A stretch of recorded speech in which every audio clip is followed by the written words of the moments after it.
Son las 8:38, recibimos ahora en la sede de RPP al exministro de Agricultura, por una parte, pero también de Vivienda, Milton von Hesse, y naturalmente queremos oír de él una primera reacción ante el nombramiento de 4 ministros, entre ellos el de Agricultura, pero no solo. Muy buenos días, Fernando, Mabel, un gusto estar con ustedes, pero bueno, en realidad este fue un cambio sorpresivo. La verdad es que el cambio de los 4 ministros da un poquito de esperanza en 2 de ellos porque por lo menos tienen experiencia de gestión. Los otros 2 son ilustres desconocidos. Vamos a ver. Me preocupa sobremanera el de Agricultura. Estamos en un contexto internacional complicado y es difícil concebir que un presidente de la República nombre a alguien que va a aprender del sector en plena crisis. O sea, ¿quién le da el timón del barco a un capitán sin experiencia en plena tormenta? Sí, solo para contextualizar lo que está diciendo, a ver, según la información que tenemos de Javier Alce Alvarado, ministro de Desarrollo Agrario y Riego, estudió Administración de Empresas en un instituto tecnológico, que ha sido elegido parlamentario andino, cargo al que postuló por Perú Libre y por cierto, él fue militante de este partido hasta febrero de este año, ha sido teniente alcalde del distrito de Santa Rosa entre el 96 y el 99. Como bien dicen, no tiene experiencia en el sector, pero uno podría esperar, bueno, por lo menos sabrá de gestión. Mira, de lo poco, entré a ver su hoja de vida en Wikipedia y además es muy divertida porque es puesta en una redacción muy muy distinta, como medio épica, pero en realidad no se le ve que tenga experiencia profesional relevante. Básicamente ha sido un dirigente político local que ahora llega al Ministerio de Agricultura, ¿no? No tiene el perfil entonces, señor von Hesse. No, Carlos, yo no veo... Buenos días. Yo no veo que tenga el perfil de lo que se ve en su breve y conciso hoja de vida que se pone en las redes sociales. Yo quería... Perdón, Fernando, disculpa, adelante. Nada más quería decir que es menos pésimo que el que había antes, porque el que había antes tenía denuncias por asesinato con piedra contra 2 personas, de manera que por lo menos ese hecho ya no tenemos que lidiar con este hecho. Ahora, estamos ante un problema alimentario que va más allá de la gestión del ministerio. Aquí hay que saber comprar fertilizantes y dejarnos de candideces como que creer que el guano de las islas puede permitir que nuestros agricultores hagan su trabajo y tengan su cosecha. ¿Qué le parece a usted que deben ser las líneas directrices para que nuestro país pueda salvar la cosecha este año y no condenar a la quiebra a muchas familias que viven de sus pequeñas parcelas y condenar al país a que no llegue alimento a las ciudades? Sí, mira, Fernando, eso es tremendamente importante y lamentablemente la ruta que ha seguido el gobierno hasta ahora no ha sido clara y tampoco apunta a solucionar el problema. Para que tengamos una idea, en la costa, el 80% de los agricultores fertilizan, principalmente urea en la costa. Y en la sierra, solamente la mitad de los agricultores fertilizan y usan principalmente fertilizantes orgánicos. Como la gente es mucho más pobre, es una agricultura muy pequeñita, generalmente fertilizan con algún tipo de guano, ¿no? De isla, de las vacas, la gallinaza, etcétera. Pero justamente lo que hizo el gobierno es anunciar unas 70,000 toneladas respecto de 1.200.000 toneladas de fertilizante que usa el país, anunció 70,000. Y que se iba a repartir principalmente en pequeña agricultura, de 1 hectárea, de 2 hectáreas, hasta 5 hectáreas. Eso principalmente, y de lo que el discurso del ministro anterior se desprendía, porque no hay nada claro, no se ha transmitido información, es que iba a ser en la sierra a los pequeñitos. Pero acá la principal preocupación debería estar en las casi 1.000.000 de hectáreas de 3 cultivos, que son papa, maíz y arroz de la costa, porque ellos son justamente la pequeña agricultura costeña que abastece los mercados internos. No he escuchado una sola palabra más bien una pelea espantosa entre el exministro y el presidente de Conveagro, que representa a estos agricultores, y no ha habido ninguna señal para solucionar su problema. Es cierto que los agricultores más empresariales, un poco más grandes, ya tomaron sus previsiones, ya tienen sus stocks, les va a salir más caro, pero eso seguramente se trasladará un poco a precios, pero por el lado de fertilizantes, hasta ahí llega la política pública, unas grandes interrogantes. Pero no es una política pública, están sacando están sacando conejos del sombrero para parchar situaciones, porque la situación del precio del fertilizante no es nueva, no nos ha agarrado de sorpresa. Ya desde el año anterior habían problemas y ya subía por los problemas de la cadena logística, ¿no? Y luego viene la guerra de Rusia y Ucrania. Así es, tal cual. Además, con un pequeño detalle, ¿no? Si uno divide el monto de lo que anunciaron entre el número de toneladas, sale que el precio al que se habría comprado, no me consta que hayan comprado, es $1.300 la tonelada, que si hoy día uno ve en el mercado está alrededor de 1.000, y hace un mes estaba en 600 y antes estaba en 300.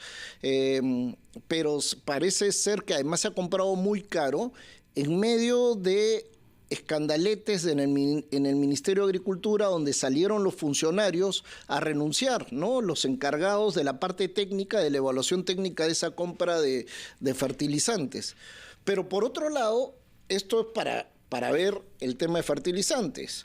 Pero por otro lado, no se ha hecho nada respecto de la posibilidad de que las familias más pobres tengan hambre.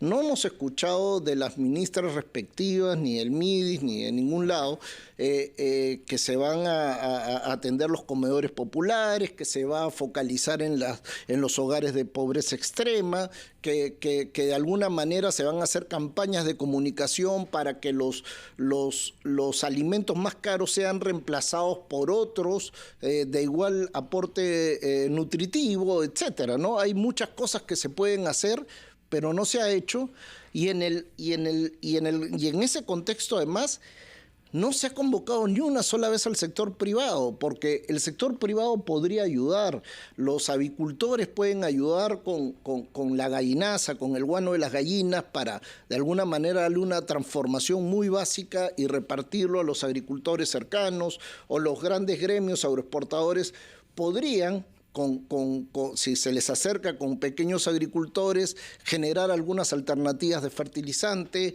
o convocar a los distribuidores locales también de fertilizantes para que ellos sean los encargados también de repartir el fertilizante hasta el campo.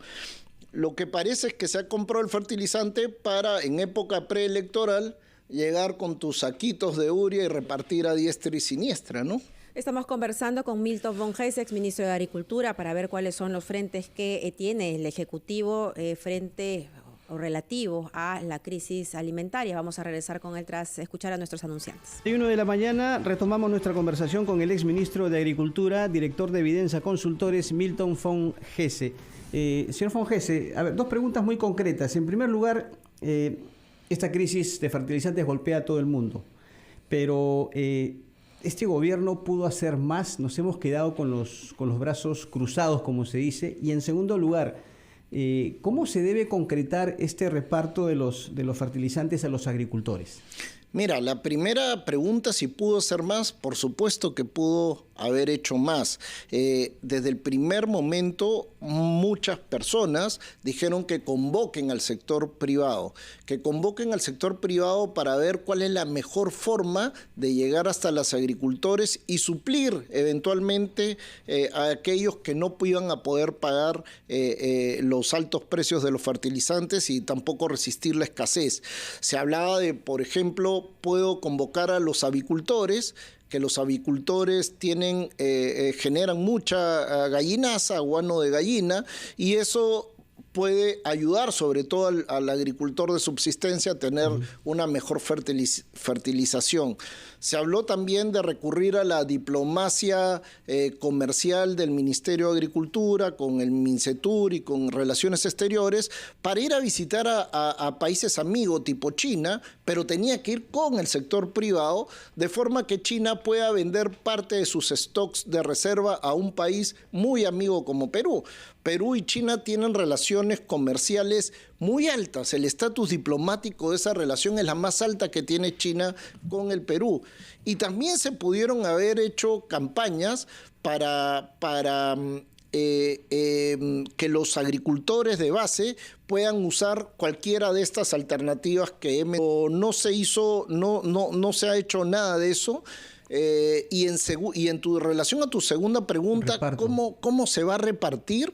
Ese es el gran misterio. Yo personalmente tengo la hipótesis de que al haberse hecho estos sin el concurso del sector privado distribuidor, lo que va a haber es una gran fiesta populista preelectoral, ¿no? Recordemos que vienen ya las elecciones regionales, municipales, y siempre cae muy bien repartir uria a este segmento rural. Y la crisis alimentaria, señor Fongese, se agrava de alguna manera, se complica con este cambio de ministros, cambio del ministro, el titular del sector, en medio justamente de esta escasez.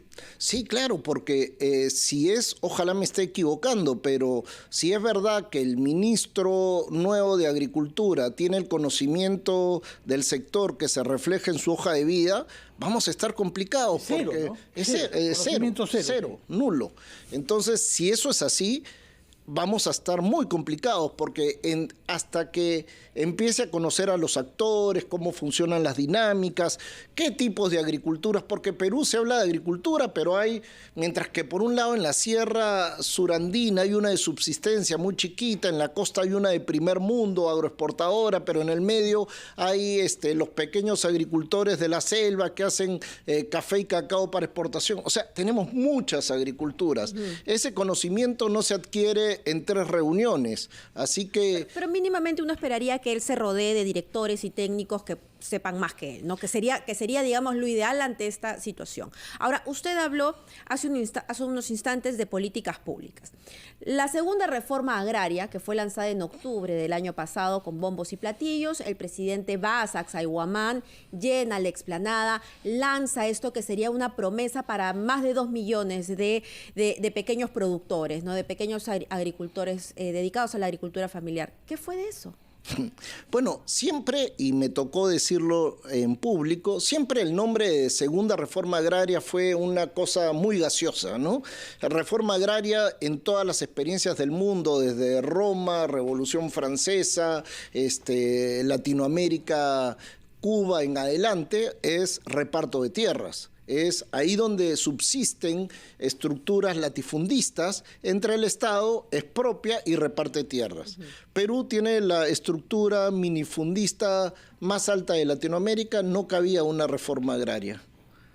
No, sí. Y bueno, pero ¿qué pasó? ¿Dónde se detuvo? ¿Dónde está el cuello de botella? ¿O es simplemente que se fue, se tomó la foto y ahí quedó? Se hicieron 9 ejes que eran distintas cosas que el gobierno ha hecho antes o hace hoy día. Se armaron bonito y se dijo que se iba a hacer, cambió el ministro y todo quedó congelado. Claramente para el ministro que acaba de salir no fue una prioridad. Hablaba del tema, pero no se ha reflejado en ninguna medida concreta. O sea, no se ha hecho absolutamente nada. Señor Fongese, hemos hablado con toda razón mucho sobre la tierra. Yo quisiera que hable sobre el agua, porque usted ha sido ministro de Vivienda, lo que corresponde en el tema del saneamiento y el acceso al agua potable. Antes que usted estuvo en ese sitio el presidente de la CONFIEP, Oscar Caipo, digitalmente, y nos dijo que había estado en Ucayali. Una de las cosas que supervisó es un proyecto de inversión para el acceso al agua potable y saneamiento de nuestros compatriotas de Ucayali. Está financiado, avance 0%. ¿Qué está pasando con el modelo municipal de gestión del agua tal que podemos considerar que en general, salvo excepción, es un fracaso en todo el país? Sí, mira, lo que pasa en las empresas prestadoras de servicios municipales, conocidas como EPS, es lo mismo que está pasando con el gobierno nacional ahora. Es decir, las empresas municipales son prácticamente propiedad del alcalde provincial.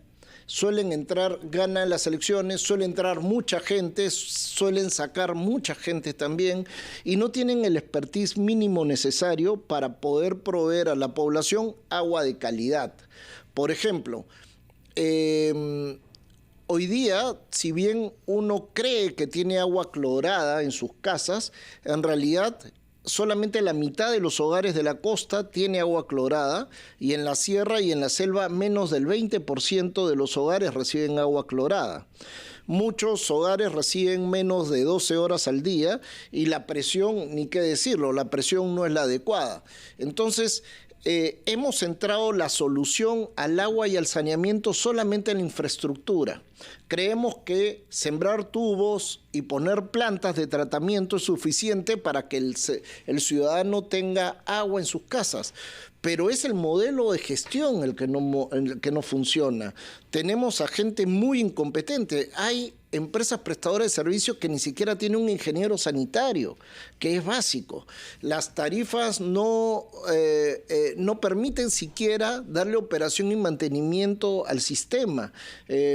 Mucha corrupción, muchas áreas enteras de la ciudad que reciben el servicio pero que no lo pagan, pero igual pasa un señor a cobrar una factura pequeña todos los meses.